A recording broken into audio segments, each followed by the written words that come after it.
Hi, I'm Mrs. Muhly. I'm an Essentials tutor, and I am going to show you today how to do Task 6, Quid et Quo, using our Quid et Quo Trivium table. So this is what the Quid et Quo Trivium table looks like, and in task analysis, Quid et Quo is the sixth task, and in order to do this, you need to get through Task 3. In Task 3, that's the task where you'll have a sentence. In this case, we have a sentence from Mr. Andrew Pudawa himself, who said, "I remember my Latin teacher because she was cute." So we decided to do task analysis with this, and in Task 3, you would have gone through and used question confirmation to label each word and what its job is in the sentence. So when you get to Task 6, what you want to do is it says write the sentence, one word per block. So I simply wrote one word in each of the boxes in that second white row. Above that, it says label the usage, job, or role of each word, and this comes from Task 3. So if you've already done this work and you simply just copy it above it. So for I knew it was a subject pronoun, so I wrote SP and so forth. Okay, so with Quid et Quo, what you want to do is you want to tell everything you can about that specific word. And you use the different blocks here to answer the questions about it. So you don't have to come up with it off the top of your head. It has the information here for you to go through. So we're going to start with I, and I is the subject pronoun. That's what SP stands for. Because it's a pronoun, I get to skip over noun, adjective, verb, adverb, etc. I only go to the pronoun blocks, which is blue. And if I need extra help knowing what these things are about, you can use the handy English grammar trivium table. And pronouns is right here, which is your chart F. You could also just look at chart F in your EEL guide.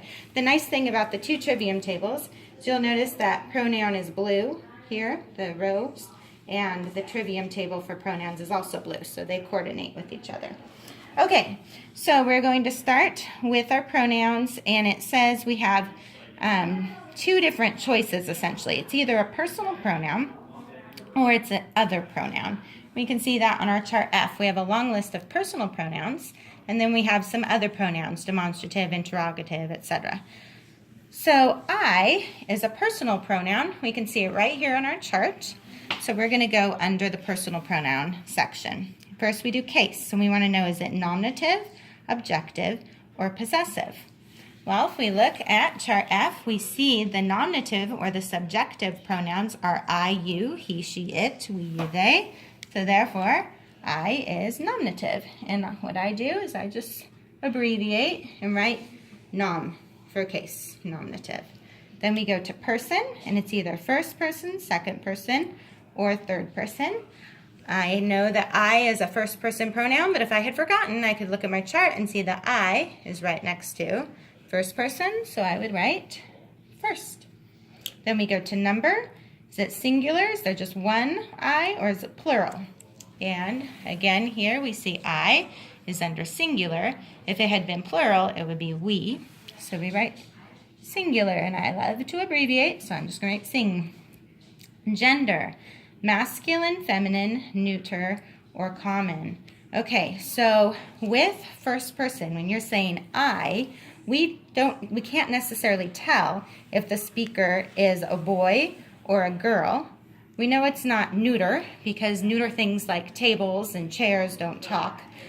So what we do is put common, and common means unknown. So we can't tell from the sentence if this is a boy saying, well, hopefully it's a boy saying it. Because I remember my Latin teacher because she was cute. But we are going to put common because it doesn't indicate in the sentence if I is masculine or feminine. And then it is not any of these other pronouns because it is a personal pronoun. We are done with I, and we move on to our next block, which is remember. Remember is a verb, so I like to have my verb section open. And again, I ignore every colored block except for the block that says verb, and you can see the color matches again. Okay, so the first is type. We have intransitive, transitive, linking, and helping. We've already determined that it's a transitive verb in task 3, so we write transitive. tense is present, past, or future. So if it's happening right now, it's present. If it happened yesterday, it's past. If it happens tomorrow, it's future. I remember right now. It's not I remembered. It's not I will remember. So it's present. Okay, form. Simple, perfect, progressive, and perfect progressive. We have our forms detailed at the bottom of chart C. And this is a good one to look back on because often we don't have it memorized. So simple doesn't have any helping verbs with it. You'll notice it's just the subject and the verb. Perfect has a have in front of a past participle with an ed. Progressive has a to be verb like am with a present participle ing. Perfect progressive has a have plus the past participle of to be, been, plus an ing present participle.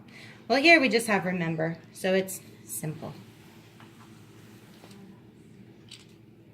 Okay, for number, your verb number always matches the number of the subject. The subject's number, if you remember, was singular, so your verb is also going to be singular in number. So whatever you do here matches what you did here. Same with person, so your person matches your person for the subject that the verb goes with. So our person here was first, and so our verb is first person. Okay, active or passive. It's active if the subject is doing the action. It's passive if the subject is receiving the action. So here the subject is remembering, so it's active. It would be passive if it were my Latin teacher was remembered by me. That would be passive. And then we go to mood. Our moods are indicative, imperative, and subjunctive. They're listed on both tables here. And most sentences, if you had to guess, are indicative. Think they indicate something. This one is indicative. It makes a statement, asks a question. In this case, we're making a statement. The only other two options are if it's a command, it's imperative, and this is not a command statement. It's not telling us to do anything. Or if it's subjunctive, subjunctives are expressing wishes or what would have been. I should have, could have, would have, and this is not, I would have remembered my Latin teacher, so it is indicative. Okay, on to the next word, my. So my is an interesting one. We have it labeled as an adjective, but we also know that my functions as a pronoun. So we're actually going to tackle two boxes here. We'll start with adjective, and we'll go to our adjective section, chart L. So we have green and green again.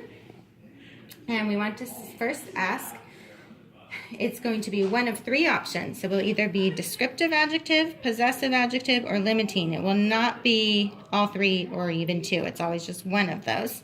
And the way we tell is based on what kind of questions they answer. So remember, an adjective asks what kind, which, how many, and whose. And we know if it is whose, it's a possessive adjective. Well, this is whose teacher? My teacher. So therefore, it is possessive, and that's all we have to do is fill out possessive right there. Now, my is also a pronoun. That's where it gets a little tricky when it acts as two different things. And so for my, it would be a personal pronoun. We can see it right here in the personal pronouns box. And so we're going to go to case, and we have nominative, objective, possessive. Well, we just said it was possessive, right? Then we have person, and we see my is under first person. Number for my is in the singular section. And gender, again, is going to be unknown. We can't tell based on the sentence, so we put common. And we do not have to do other because it's not an other pronoun. Okay, now we go to Latin. Latin, again, is an adjective in this sentence. I know Latin can be a noun, but here it's saying what kind of teacher? A Latin teacher. Therefore, it is an adjective. So, remember we only have three options, descriptive, possessive, limiting, and because it answers the question, what kind, we're going to put it's descriptive. That's all we do for the adjectives. They're nice and easy. Okay, our next one is direct object. And if you remember your Spidopona, direct object is always a noun. So we're going to go to the noun section. And we start with number. So is teacher singular or plural? Well, there's only one Latin teacher he's remembering, so it's singular. Type, is it a common noun or is it a proper noun? On here, a common is non-specific and a proper is a specific, like a name of someone, and requires a capital. Well, teacher doesn't require a capital. We don't know the name of his Latin teacher, so we put it is common. And then concrete, abstract, collective, compound. Here we can have more than one listed in our box here. So concrete means you can experience it with your 5 senses. So the teacher, you could go up and touch a teacher, you could smell a teacher, hopefully they smell good. So we're going to put concrete. Abstract would be something that you can't experience with your 5 senses, like hope and love. Okay, collective is if it's a group, like a pack of dogs. Well, teacher isn't a group of something. And compound is 2 words put together. And teacher's not any of those things. So we're just going to put concrete. We don't have any other options there.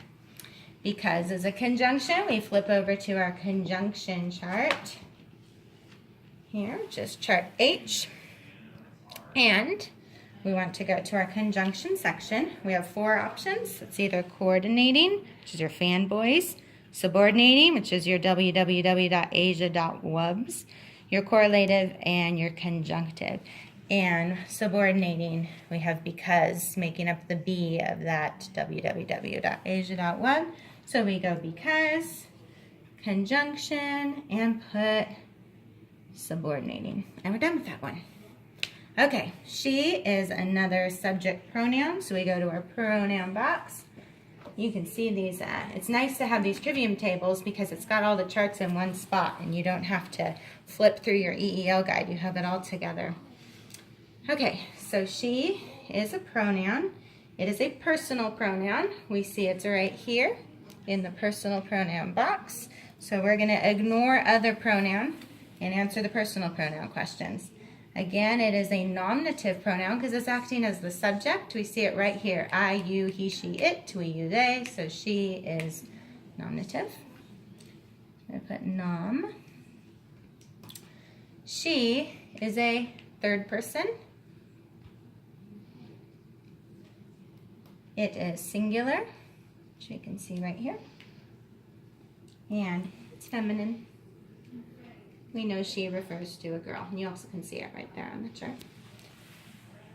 All right, moving on to our last verb, which is was. And we labeled that as a verb linking. So we go to our verbs, which is down here. You can see the verbs have the most to answer about. We like it when it's a conjunction and we can just write sub. But we have a little more work for our verbs. Okay, so we already know it's a linking verb.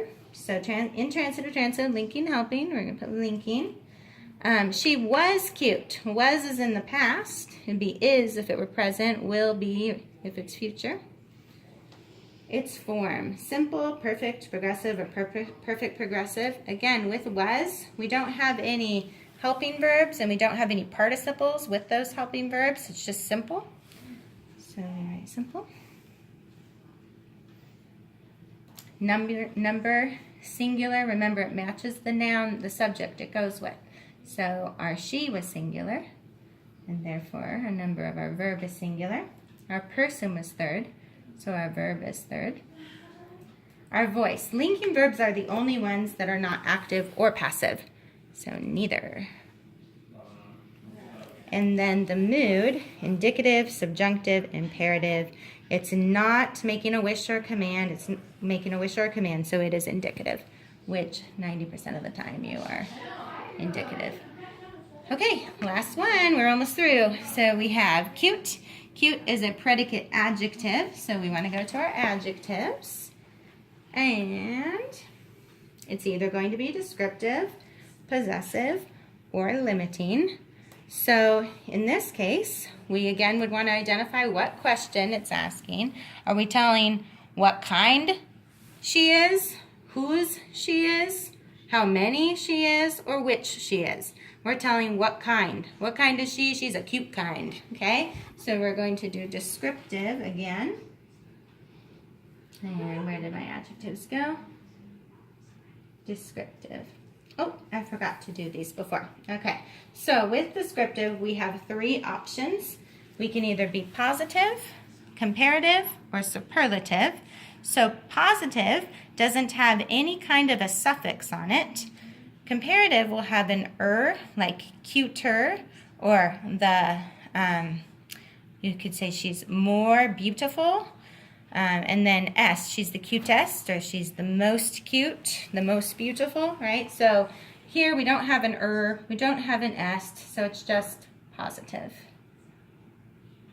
Okay, and with Latin, same thing.